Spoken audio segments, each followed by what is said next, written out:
A listening exercise. Are you ready? Here goes then. What a day. I get into work, and no sooner have I taken my coat off when Brian tells me that Amanda's ill yet again, got some kind of bug and can't come in. Evidently, she's been throwing up all night.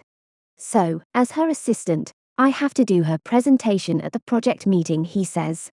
I'm not a happy bunny.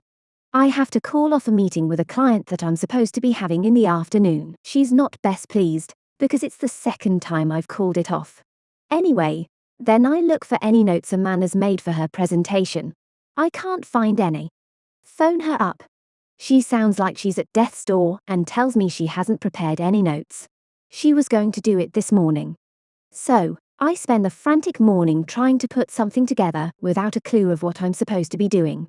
I do the presentation in the afternoon, shaking like a leaf in front of all the senior managers. I dry up a couple of times when they fire questions at me. Brian steps in to help me out. After the meeting, he gives me a bollocking for not knowing the answers. Not a word of bloody thanks.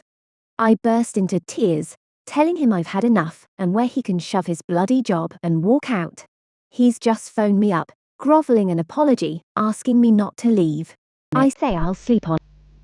After the listening exercise, all the Chatterbox workshop participants discussed what they'd heard. And then I played it again for them.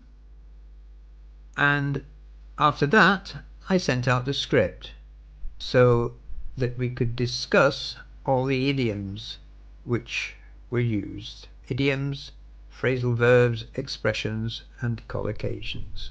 It was great fun, and everyone said that they really enjoyed the session. Then later, the participants split into separate rooms and produced conversations of their own. Our Chatterbox Zoom sessions are very rewarding and everyone enjoys them. So if you'd like to improve your English, come and join us. We have the Zoom sessions twice weekly, so that's 8 every month. And I promise you that you'll learn a lot of lexical chunks, fixed expressions, collocations, phrasal verbs, and idioms, which will aid your fluency. I'll leave details in the description, and I hope to see you there. Bye for now.